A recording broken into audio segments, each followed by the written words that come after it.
The next part is, if you're thinking about this, how do you find your core values? How do you find what makes you tick? Your purpose, your why, your passion, your core values, your niche, your marketing strategy. All of this is on the first sheet of the EOS VTO. It's so easy to just go and fill it out, like integrity, quality, honest, the generic core values. Before you figure out the core values, it's really about why. As the owner of the company or the leadership team, why are you here every day? What makes you be at this company versus a different company? To the owner, why did you even start this company? Was it just to make money? Was it just so you didn't have to have a boss? Was it to make a difference in the world? Was it to bring customers really great service? What is your why, right? And who are you as a build when you're the owner and you're doing 0 to 3 million and it's just kind of you leading the troops by yourself? Why are you doing this? Most of us as owners can go anywhere in the country and make the same amount of money or damn near and work less hours as well as have less responsibilities, right? Like I can go sell for somebody in Florida right now, say I was only doing 5 million or 3 million, I would make the same amount of money doing that with no responsibility, nobody calling me at night, none of the bullshit. So why do you do it? Why are you sitting in the seat that you're sitting in? And if you start to think about that, it's like, what's my why? What's my purpose? Why am I here? Then you can start to create your core values off of that. And when you create your core values, again, we hire, we fire, we promote, and we discipline based upon those core values. If somebody doesn't fit, they have to go. And if somebody's brought up to the leadership team where, hey, this guy's not pulling his slack or they keep missing X, Y, and Z, then we have to run them through what we call the people analyzer. People analyzer is very simple. You take the core values on the top, so you have 5 core values. You take the person's name on the left-hand side, and you go around the room and you ask them if the first one is passionate. Say the first core value is passionate. Is John passionate? And each person on the leadership team would score them. You get a plus minus, or a minus. And you have a bar, right? So if you have 5 core values at your company at Paramount, you're allowed to have 3 pluses and 2 plus minuses. That's it. If you're below that bar, you're automatically gone. Like, you don't fit our core values, you have to go. Once you create those core values, that's how we're hiring and firing. So when we're interviewing something, we're looking for our core values.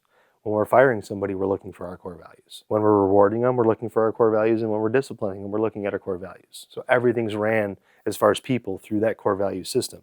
So when you create yours, don't just write down generic stuff that, integrity. I hope every company's, I know they're not, but I hope every company's operating with integrity. What makes your integrity different? When you write the word for your first core value, how do you define that? Because what I define self-driven as may be something different than you define it as. What I define passionate as may be something different than you define passionate as. If you look in our office, our core values board's there, you see all the core values, and you also see a description of the way that we view the core value, that we view the words. That's how I'd come up with the core values. You can do it as a team. You can do it as the owner by yourself, depending on what size you are. If you actually have a leadership team and you have leaders in place that you would like to have their input. And then at your team meetings, shout out when you see people exercising those core values. We reward on the core values, reward. So if we see somebody going way out of the way, one of ours is customer oriented. If we see somebody going way out of the way to put the customer first or inconvenience themselves to make sure the customer gets taken care of, like, we shout that out. We reward that behavior because this is what we stand for. And we also discipline it. If you don't answer a customer or you leave them hanging or you don't do something you said you're going to do, then we're going to do the same thing. We're going to discipline you on that core value. What is my why? Since we run on EOS, I'm going to convert it to how we view the why. The why is called the core focus. So you have your core values, what you stand for, how you operate business, and then you have your core focus, which your focus is your passion, your why. Like, why are you here? Why are you doing this? And this is something that's on display for everybody to see. So when it comes to my why, the way that I wrote it was to be an industry leader in roofing solutions and provide an unmatched experience, customer service, while providing an environment where employees can grow. That's what is on our VTO as our core focus. So everything runs through that focus. Is we want to be an industry leader in roofing, right? Like, we want to be the best. Think about this. If you played football as a kid and you were playing quarterback, nobody ever says, I want to be the next Derek Carr, right? They say they want to be the next Tom Brady. They want to be the next Peyton Manning. They want to be the next best. So if you're not going to be the best or try to be the best, what's the point of being anything at all? And that's the way that I've always thought about everything in my life. If I'm not going to be the best at it, then what's the point of doing it at all. I want Paramount to be an industry leader in roofing solutions. That's part one. Part two, to provide an unmatched customer experience. And everything that we do in our business is called the 5-star experience. That's why we have 5 stars on our right shoulder. Everything that we do in our company is ran through the 5-star experience. And again, this stuff's all on our wall. We have 5 stars, the 5-star experience. So it's just not a 5-star experience like, oh, we got that off Google. Like each star is a pillar of something that we stand for. And then the last part is providing an environment where employees can grow. As people come in, my goal and my whole why is like, how can I provide them with something where they can grow inside of? I'm very fortunate to have very little turnover. We very rarely lose people. We're constantly promoting from within, and they're teaching and learning, and then they become teachers and managers and function managers, and we're constantly bringing and building people up, or at least providing the opportunity for them to grow as we scale, as we acquire, as we move and take over more ground. We are providing them with an environment where they can grow.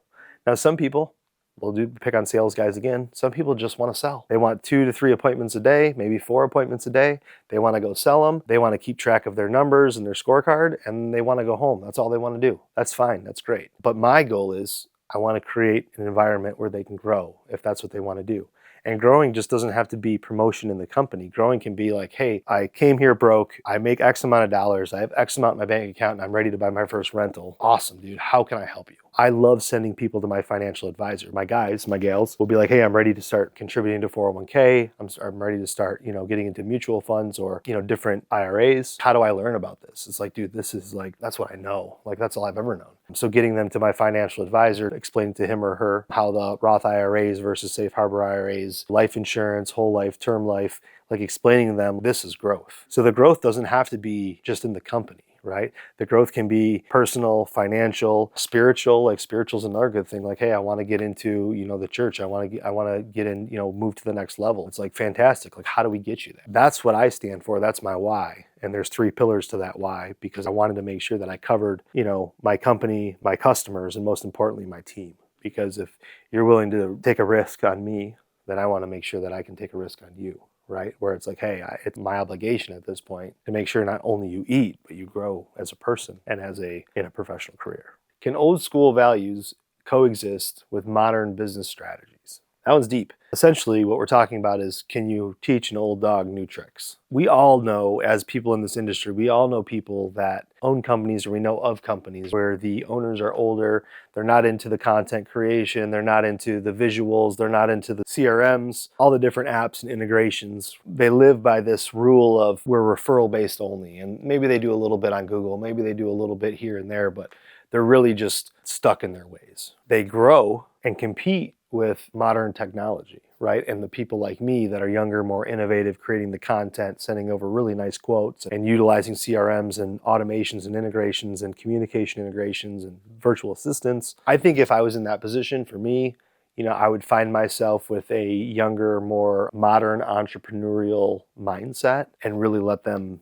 navigate me a little bit. I mean, I know a lot of these companies, and I worked for one. I was supposed to take it over before I started Paramount, and I always referred to it as an elephant in a cage. The momentum was there, like the crews and everything was there, but the owner was the one that's keeping it from being 10 million. No, we only live by referral, and we only live by, like, these are our live and die by rules. The problem is that people like me will come and just knock you on your ass because while you're writing these quotes on paper still, we're way above that. And the way we present our company is way above that. I think they can coexist.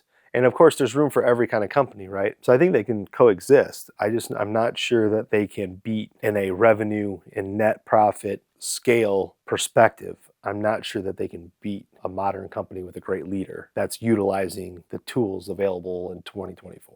All right, so I wanted to share something. So in one of my sessions today, where one of the guys that I was mentoring or coaching today, we were talking about creating, a hero customer, because I want to get him to start creating a slide deck. So I showed him my slide deck and what it looks like and how it moves through. And I was trying to get ideas from him, like, okay, how do I help you create your slide deck? And I kind of paused and I was like, before we click create your slide deck, we got to create your hero customer. Like, you look at your phone, you imagine it rings, and you have that one customer where every time the phone rings, your heart just like drops in your stomach, like, I don't want to talk to this person, or, oh my God, it's another problem, or whatever it is, right? Like, picture that person on the right side.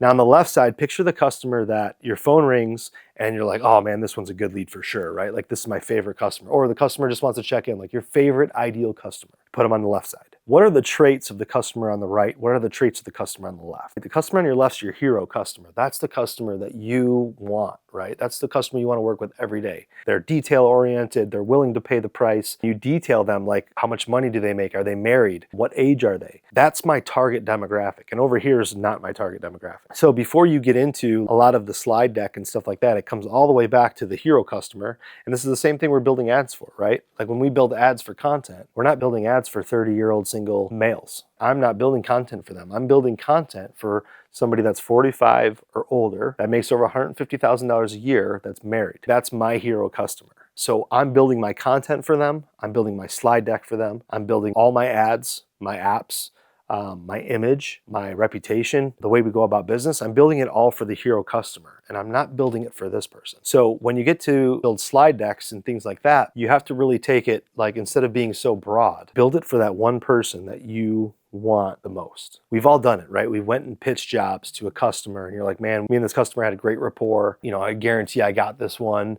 And then you follow up a couple days later like, oh, sorry, we went with someone else. You're like, no way. Like, how did, like, what? I thought for sure I had that one in the bag. And it's like asking them for feedback. So, you know, like, why'd you go with, you know, why didn't, I thought we were great. Oh, well, because the other company said that they were doing X amount of plywood sheets or whatever. We're taking the customer on the left and the customer on the right, and we're comparing those. Like the customers we don't want are over here and the customers we want are over here.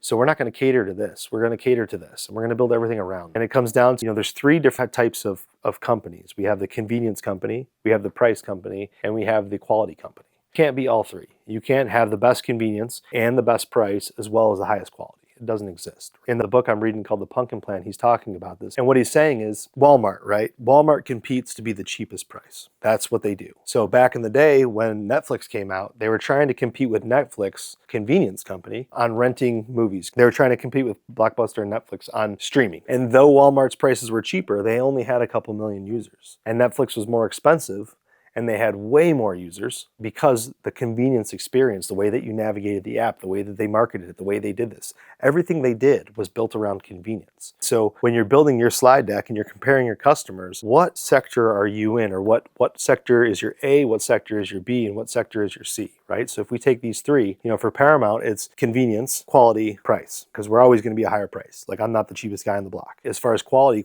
is all we do. My business is based around the 5-star experience, which is convenience. So when we look at putting in new systems and processes into like what we do, we're basing it on convenience. And the quality, just like with Netflix streaming, you open the app, it's all there. When your cursor's sitting on it, it automatically starts playing. So the quality's there. I'm not saying quality is second to convenience, but what kind of business are we? We're a convenience business. Like we want to be the most convenient roofers out there.